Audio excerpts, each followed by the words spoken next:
As a little youth, me run the place. My grandfather had a serious look upon him face. I true me young, ever in a haze, non-stop up and down the whole. Hello everyone, Jay Mullings from Rent Mirror here, AKA Wicked Penman.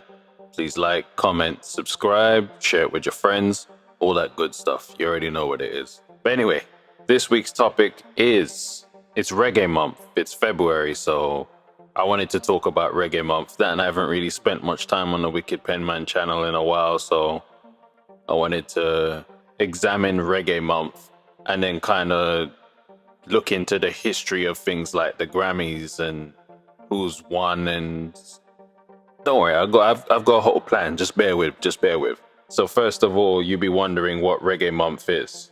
I'm on the website for Reggae Month, Jamaica.com. It says Reggae Month was officially proclaimed and first staged in 2008, spearheaded by the Ministry of Culture and powered by the Jamaican Reggae Industry Association, JARIA. That's a nice name, you know. You don't have to write that one down. I'm playing. The focus of Reggae Month is edutainment. So I guess education and entertainment, squash them together. Anyway, highlighting Jamaica's musical history and heritage.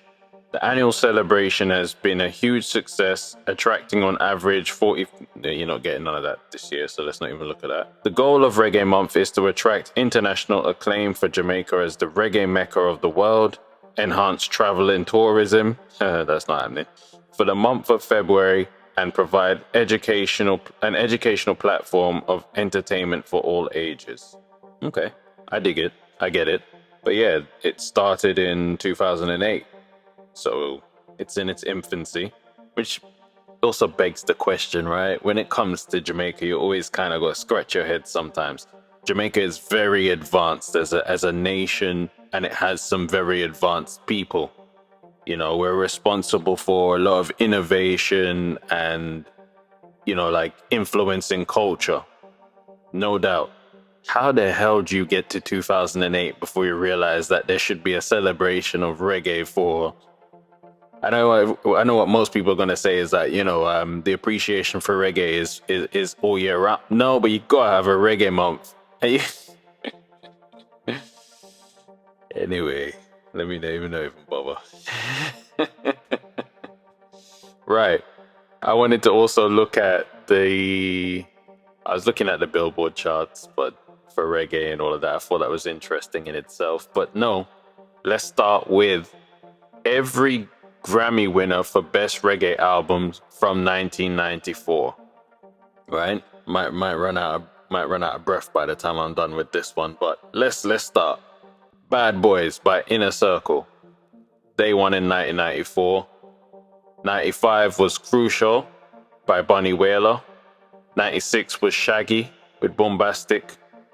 97, Fallen is Babylon by Ziggy Marley. 99 was Friends by Sly and Robbie.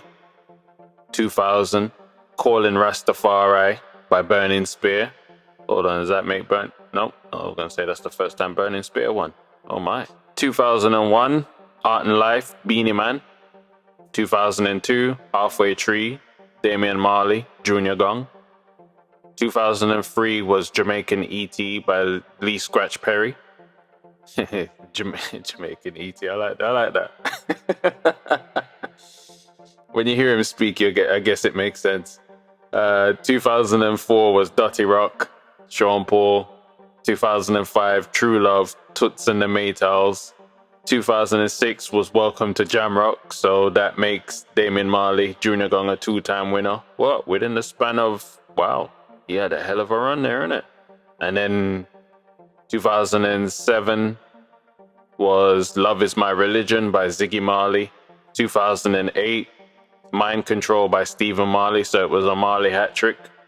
3 consecutive years these guys won. Blimey. 2009 was Jai Is Real by Burning Spear, so there you go. Burning Spear is a 2-time winner.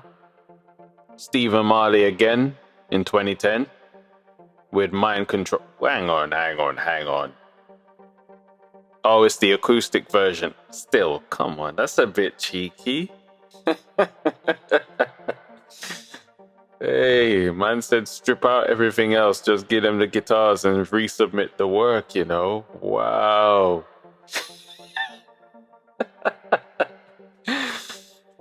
2011 was Butcher Banton Before the Dawn. Stephen Marley again. 2012, Revelation, Part 1, The Root of Life. Yo, Stephen have the formula. 2013, Jimmy Cliff, Rebirth.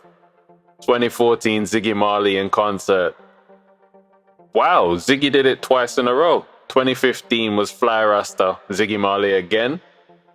2016, Strictly Roots by Morgan Heritage. Ziggy again. 2017, Ziggy Marley. Yo. Oh my gosh. 2018, Damian Marley, Stony Hill. Yo, these Marleys ain't playing around with the game, you know. Woo. 2019 was 44876. And that's Sting and Shaggy. And obviously we already know 2020. Yeah, I mean the contractor, Coffee, who won it with an EP. It was the Rapture EP, so yeah. She's obviously the youngest to do it, and by this list, of course, the first female, so. But yeah, I thought that was interesting. And then I had to kind of look at the charts just to see some things are not surprising. Number one is Bob Marley. I guess everybody knew that would be the case. He spent 56 weeks at number one. So yeah, Bob Marley and the Wailers. Yep. The Legend album is number one. Number two is Dirty Classics Collection by Sean Paul. Number three is The Best of Shaggy, the Bombastic Collection. Number four was a band I'd never heard of. They're called Stick Figure. They've got some cool artwork though. I tweeted them out saying, you know, your artwork is cool.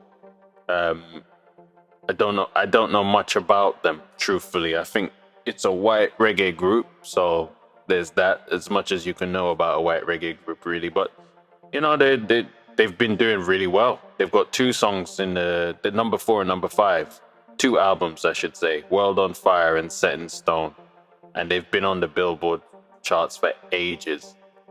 Number 6 is Greatest Hits UB40. A cousin of mine is in UB40. Big up yourself. 7 is Skip Marley, Higher Place. 8 is Fixtape by Popcorn. Number 9 is Exodus by Bob Marley and the Wailers. Number 10 is Count Me In by Revolution, who I've never heard of before, but has spent 92 weeks on the charts and was number 1 at one point. So yeah, I mean, full disclosure, UB40 was also number 1 at some point. It's been on there for 131 weeks. Set in Stone and World on Fire were both stick figure albums that spent time at number 1, and they've been on the charts for ages. So but yeah, that's the top 10 for the reggae charts. I want to make a point as well regarding reggae and Jamaica, and obviously the connection between the two, because the connection is, there's no denying it, right? Reggae is all about love, unity, uprising, you know, passionate storytelling. And it comes from Jamaica, I'm proud to say, obviously. But how can Jamaica have the highest murder rate in the Western Hemisphere right now? Like, what is that about? But then you also look at Jamaica has the most churches per square inch anywhere in the world. So you got reggae music, the home of reggae music, and the place with the most churches per square inch in the world has the highest murder rate in the Western Hemisphere. Man, it's a hard one to swallow, that one. Like, it's hard to get your head around. But, you know, I just hope, you know, I hope we can kind of make that connection again with real reggae and real stories and real messages of unity and obviously uprising where applicable. But we need to drop out the killing and the violence. That's my hope for Jamaica, is that, you know what I mean, it gets back to being paradise. and not a nightmare for the people that live there, and paradise for everyone else. I mean, like a real paradise, an oasis, if you like, a utopia, wherever it is, you know. But yeah, that's my take on the reggae month. And obviously I listen to reggae music all the time, so it's not no different to me. But I'll definitely be checking out a few of these albums that won the Grammys, and just to kind of refresh my knowledge, because some of them I was like, you know what it is with the Grammys, only one album can win every year. And I do genuinely feel it's time to split the categories. You can have reggae and dancehall. It's big enough now. It can have its own thing. You know, dancehall is not necessarily reggae, but there is always reggae and dancehall, because, you know what I mean? Reggae is the father and dancehall is the son. Really and truly. But yeah.